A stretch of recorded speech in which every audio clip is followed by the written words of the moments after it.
روح کبوتر کی شکل میں گھر آ سکتی ہے؟ روح کبوتر کی شکل میں؟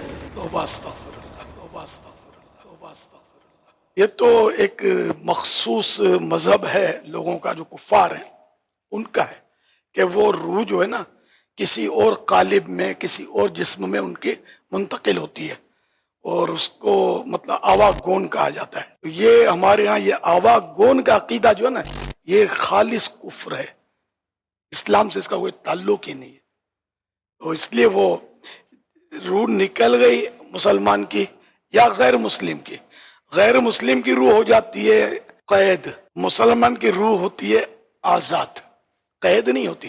قید غیر مسلم کی ہوتی ہے اور اب وہ قید جو ہوتی ہے وہ آ کے ستاتی ہے۔ یہ بابا جی لوگ بولتے ہیں بدروح ہو گئی، بدروح کا اثر ہو گیا اس کو۔ واقعی ایک آدمی مجھے ٹکرا تھا زمانے پہلے، اب تو وہ زندہ تو ظاہر نہیں ہوگا، وہ باقاعدہ روحوں کو بلاتا تھا اور بڑے بڑے غیر مسلموں کو جو نامور صدیوں ہزاروں سال پہلے مرے ہوئے غیر مسلموں کے دعوے کرتا تھا کہ اس کی روح میرے پاس آئی تھی۔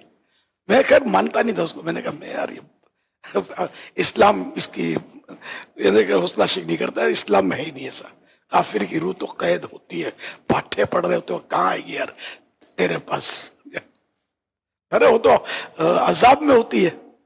اب تو بولے ابو جہل کی روح تیرے پاس آئی، ابو لہب کی روح آئی، تو کہاں سے آئے گی یار؟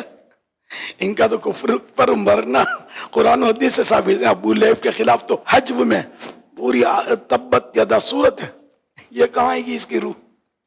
سب پڑھ رہی ہوگی اس کو یاد کر رہا ہوگا عذاب میں۔ ابو جہل کے مرنے پر سرکار نے سجدہ شکر کیا صلی اللہ علیہ وسلم نے، ایسے کافر کہ جن کا کفر پر برہ قطعی ثبوت ہے، قرآن و حدیث سے ثابت ہے۔ بہرحال یہ کہ روح جو ہے نا کافر کی قید ہوتی ہے، مسلمان کی آزاد ہوتی ہے، لیکن کسی اور جسم میں وہ منتقل نہیں ہوتی، نہ کبوتر میں ہوتی ہے نہ چڑیا میں ہوتی ہے۔